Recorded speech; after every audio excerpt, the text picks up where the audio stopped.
Good morning, good morning, one and all. Today we are going to discuss the polygenic inheritance. Sir has already said about law of segregation, law of dominance. So from this, when we try to understand the polygenic.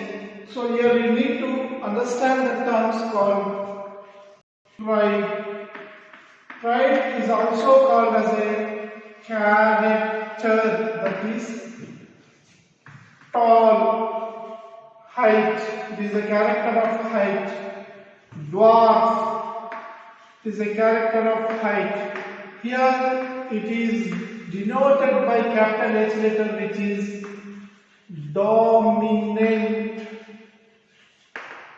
and this is denoted by small h or small t, capital T, which is the recessive character.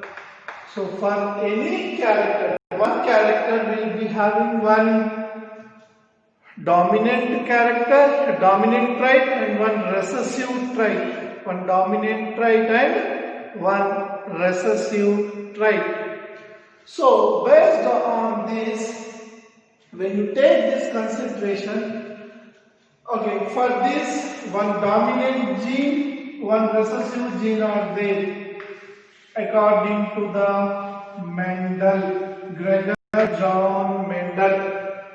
But when that comes more than two genes or traits or factors present, more than two genes or alleles or traits or character or genes present, only for one characteristic feature that are called, that type of character is called as polygenic inheritance.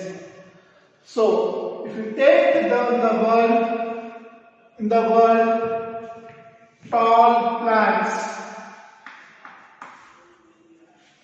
or tall human being, dwarf plants, dwarf human being. As per the Mendel, we have discussed that for this character, 1:2:1 is the genotype character, 1:3 is the 3:1 is the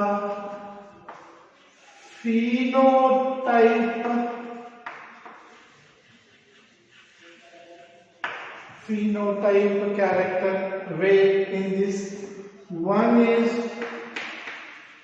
homozygous, two are heterozygous,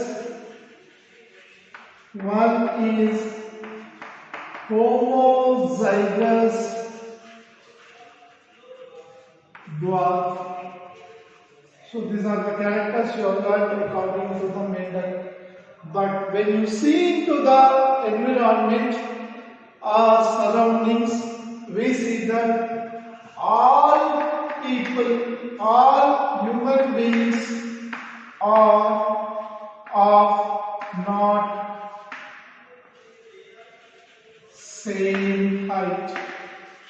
As discussed by the Mendel, they should be either showing any one of these characteristic features, but all human beings are not similar to their parents and not similar in height.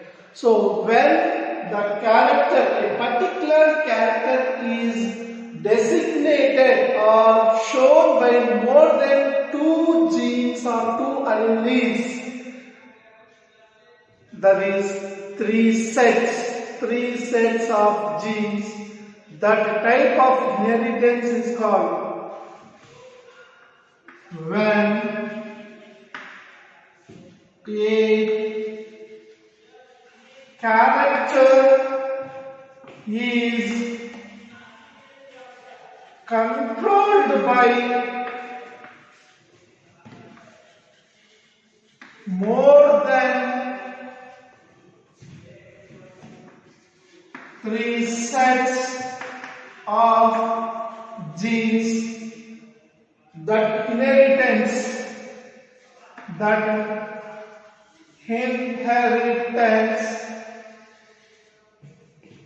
is called polygenic inheritance. Polygenic inheritance. So here, when a character or when a exposure is controlled by not two factors or two alleles or two genes, and when they are controlled by more than two set of genes, the character is called as polygenic inheritance. So the example for this is skin color. The example for polygenic inheritance is skin color.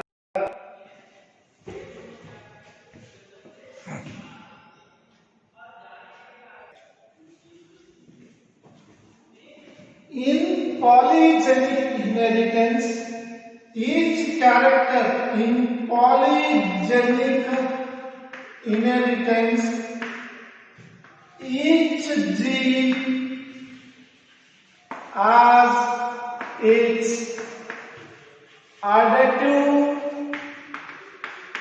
effect, means addition effect.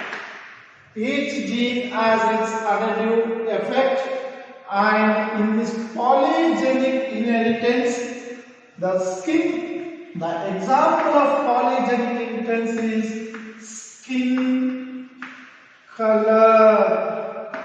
Skin color is an example for that here. Assume that A, B, C. These are the three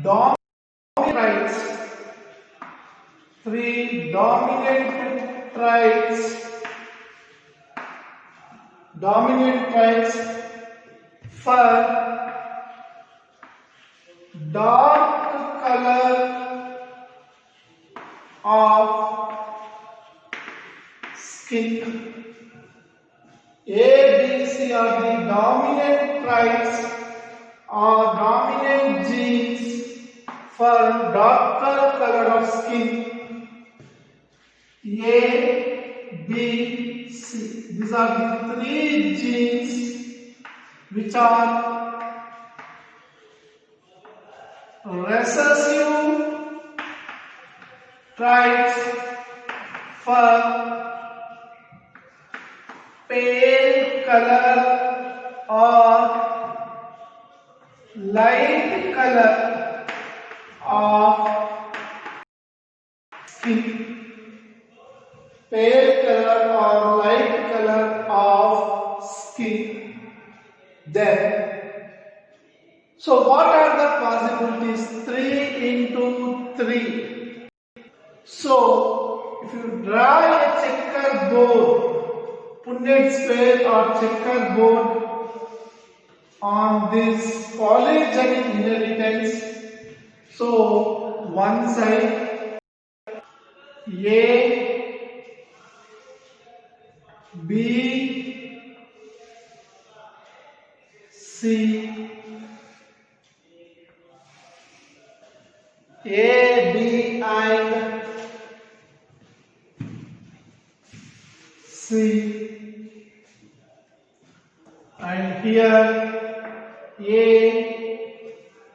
small a, small b and small c.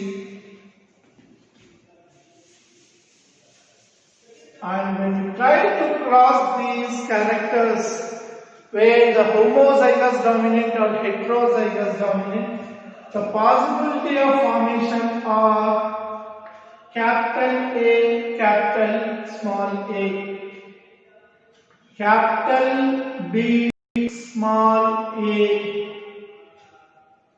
capital C, small a, capital A,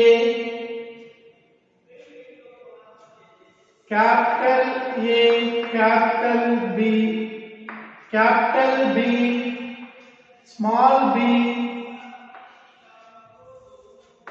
small b, capital B, capital small b, and capital C, small b, and small c,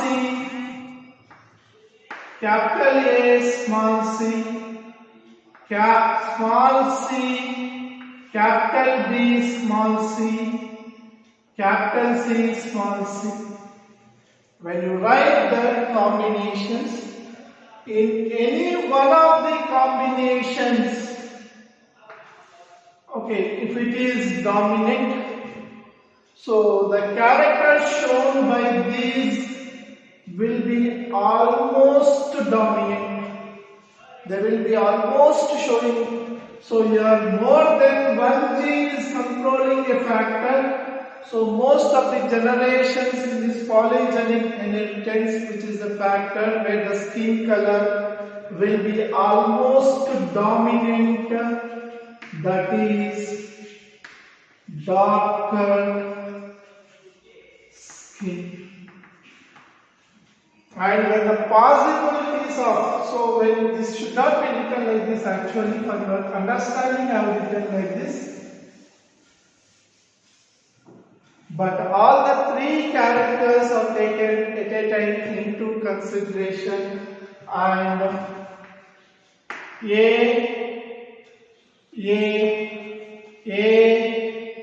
B, A, C, B, A, B, B, B, C,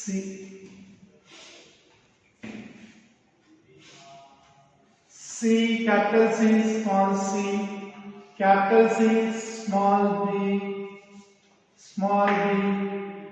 capital C, small c.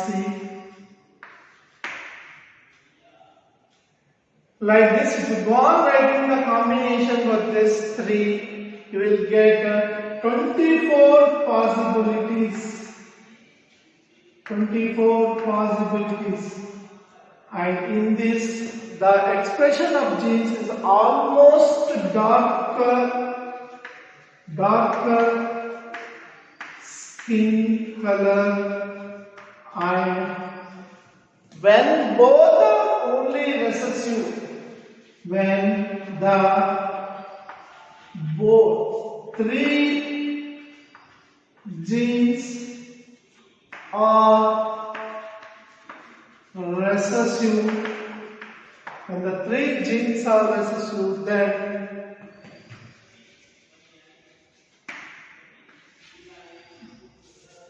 lighter skin, then lighter skin, but most of them are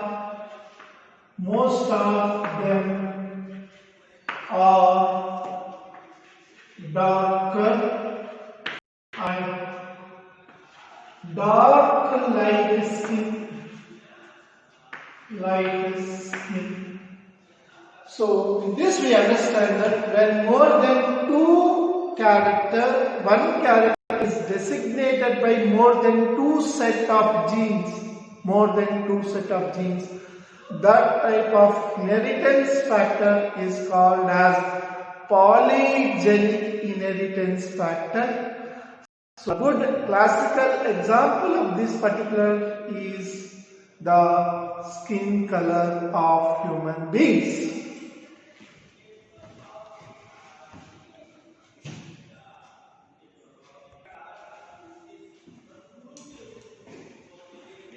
Till now we have discussed up to now, as Mahesh sir has said, and what am I continuing? We are discussing about one gene, two characters where one gene is responsible, one gene is dominant and one gene is recessive, where it is showing certain characters.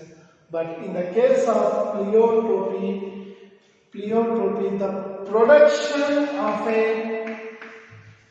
the production of two of a single gene having two or more unrelated effects, and the particular gene which is showing this expression, the gene showing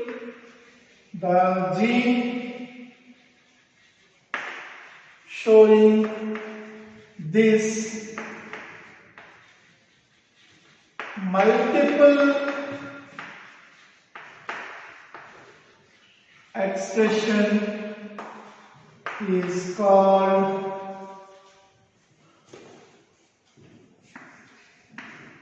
pleiotropic gene. Means one gene can be responsible for more than two factors. If the gene is present, one exhibiting factor will be shown, and if the gene is absent, some other effect it shows. So a pleiotropy means showing two or more unrelated effects by a single gene. If it is present, one type of function it does, and if it is absent, one type of function it does. That type of gene is called as pleiotropic gene.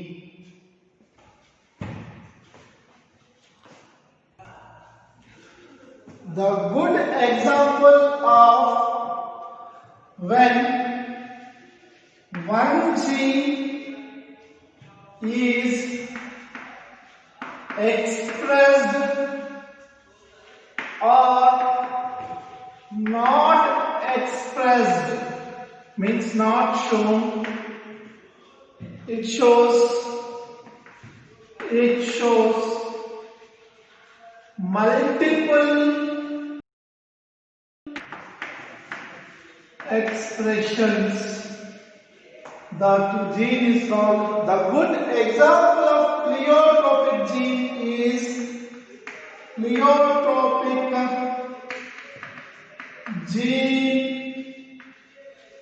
Example is generally phenylketonuria.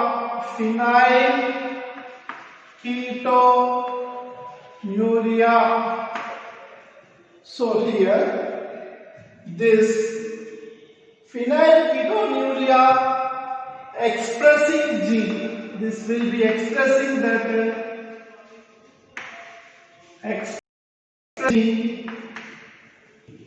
So it generally, this phenylketonuria is a condition where it may lead to the, if it is not expressed, generally this affects the metabolic pathways. Metabolic pathways means in the body, whatever the digestion process, the respiration process, the circulation process, or the reproduction process, whatever the process which are taking place in our body related to the organism survival is called as metabolic pathways. So generally it affects the metabolic pathways. When it affects the metabolic pathways, this phenylketonuria condition is not expressed. The gene expressing gene is not expressed. Generally this phenylketonuria is converted to alanine by phenylketonuria is converted to alanine by phenylketohydrogenase. Phenylalanine hydroxylase. Phenylalanine hydroxylase. So that phenylketonuria gene, expressing gene, is produced enzyme called as phenylalanine hydroxylase. When this hydroxylase is produced, the phenylketonuria will be converted to alanine. When this phenylalanine hydroxylase enzyme is produced, if that particular expressing gene is present in the body, and the phenylketonuria component will be converted to alanine. So this is the amino acid. Then no danger. But certain times when phenylketonuria is not converted because of absence of phenylalanine hydroxylase,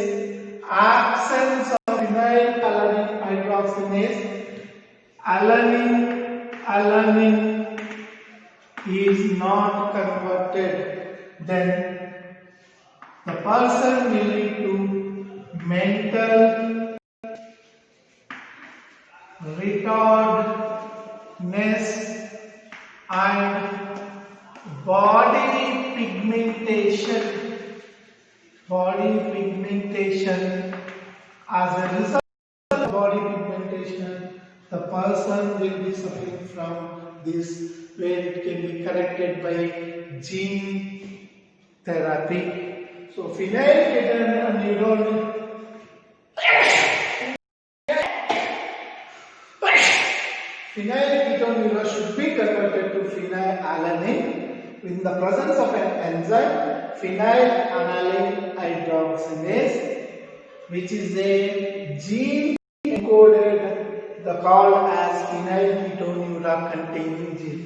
If this expressing gene is absent in a person, the phenylketonuria will not be converted into alanine. As a result, the person may have a serious effects on the metabolic pathways, and he can be a mentally retarded person, or body pigmentation is high,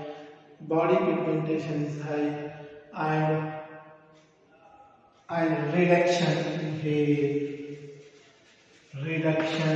in hair of the body.